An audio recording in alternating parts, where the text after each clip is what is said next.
Before I get into this video, I want to say upfront that I am a Gilbert Burns fan, and this is by no means an attack on Gilbert Burns. Whenever I set out to make a video, I try to at least highlight the good where I can find it before I share my opinion on what I think could have been done better in a session or a program. This is not going to be one of these videos because frankly, this session was so bad, it made me pissed off on his behalf. Normally, it takes me about 3 hours to make one of these videos. I've done that just in research for this video. I want to bring receipts to demonstrate what a complete lack of understanding went into this session design. The video is dated 6 days before the fight, but let's assume it was recorded a couple of weeks before. So he's deep into camp where all the distinct elements are supposed to be coming together as one. Physical, tactical, technical, psychological. This is when training is supposed to be the most specific and strength and conditioning drops to a supporting role only to try and preserve adaptation. Here's the session. 3 rounds of 5 minutes of continuous work of Versa Climber, sled push and pull, focus mitts, random shit with a heavy bag, 60 half rep push-ups, more mitts, some random pummeling machine, more mitts, the Airdyne, unresisted sprawls, more bag shit,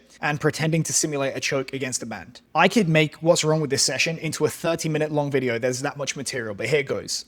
Firstly, watch the fighter, not the clock. Nobody is working against resistance for all 5 minutes of an MMA round. There's a ton of footwork, feinting, and feeling out an opponent. I analyzed the stats from every UFC fight of Gilbert Burns' career, and if you combine the worst fights of his career for each individual category, he's still only hitting 9 significant strikes, 0.8 takedowns, and 25 seconds of control time per minute. This is just teaching him to move in third gear all fight long, and it throws off his pacing. Second, output and skill are opposed to one another. Mitts require timing, which drops the output. If you want him to just get tired, forget technique and go all out against a bag. If you want him to train skill, put an opponent in front of him. The same goes for the sprawls. It's not the act of sprawling that makes you most tired when you grapple. It's the chain attacks from the opponent, the scrambling and the repositioning. Again, put an opponent in front of him, he's probably going to work harder and get more overall carryover to fight performance. How is humping a 150-pound heavy bag preparing him for a near 200-pound guy who's actively going to fight him back? Again, if you want to train technique and skill, give him a resisting opponent. And if you want him to train the physical qualities, have him suplex 10 massive guys back-to-back into a crash mat at 100% rather than just hump a bag. As for this BS with the band simulating a choke and strikes, it doesn't train the skill of a choke, it doesn't train the tactics of misdirection or hand fighting of a choke, and it's not that hard physically. It probably carries over to a choke like this does to riding a real horse. By all means, use conditioning tools to pre-fatigue and bump up lactate, but at this stage of the prep, condition through the sport because that's the stuff that's actually going to transfer to the fight. More importantly, look at what the sport demands and work backwards. Look at the theoretical worst case scenarios and artificially try to create those conditions against superior opponents in practice. All other physical prep should be focused on retention and recovery only. This session is just the equivalent of taking a giant steaming turd into your hand and throwing it against the wall. I grade this session an F for what the fuck.